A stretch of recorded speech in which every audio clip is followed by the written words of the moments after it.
নমস্কাৰ বন্ধুসকল, কি খবৰ? আজি সাজি কাচি ক'ত ওলাইছোঁ জানেনে? ঢেকীয়াখোৱা বৰ নামঘৰ। কাৰণ আজি পবিত্ৰ ভাদ মাহত মাধৱদেৱ গুৰুজনাই স্থাপন কৰি থৈ যোৱা ঢেকীয়াখোৱা বৰ নামঘৰত এগছি চাকি বন্তি দিবৰ বাবে। এই পবিত্ৰ ভাদ মাহত ঢেকীয়াখোৱা বৰ নামঘৰৰ পৰিৱেশটো সঁচাকৈ বহুত ভাল লাগে। অসমৰ বিভিন্ন প্ৰান্তৰ পৰা ভক্তসকলে আহি সমাগম কৰেহি। এয়া ঢেকীয়াখোৱা বৰ নামঘৰৰ যোৰহাটৰ নিচেই ওচৰতে অৱস্থিত। এই নামঘৰভাগ মাধৱদেৱ গুৰুজনাই স্থাপন কৰিছিল। ভাদ মাহত নামঘৰৰ লগত সংগতি ৰাখি বৰ নামঘৰৰ আশে পাশে এখনি বজাৰো বহে, য'ত বিভিন্ন সামগ্ৰী ব্যৱসায়ীসকলে বিক্ৰী কৰে। সেই বজাৰখনিত বৰ নামঘৰলৈ অহা ভক্তসকলে বহুত উপভোগ কৰে।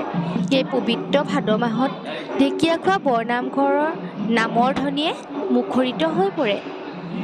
বৰ নামঘৰ ভাগিৰ চাৰিওফালৰ পৰিৱেশটো বৰ সুন্দৰ, লগতে নিকা আৰু পৰিৱেশটো পৰিষ্কাৰ। এই পবিত্ৰ ভাদ মাহত আপুনিও অকণমান সময় উলিয়াই নামঘৰ ভাগিলৈ আহিবচোন, কাৰণ ব্যস্ততাপূৰ্ণ জীৱনত আধ্যাত্মিকভাৱে নিজক উপস্থাপন কৰিও বহুত ভাল লাগে।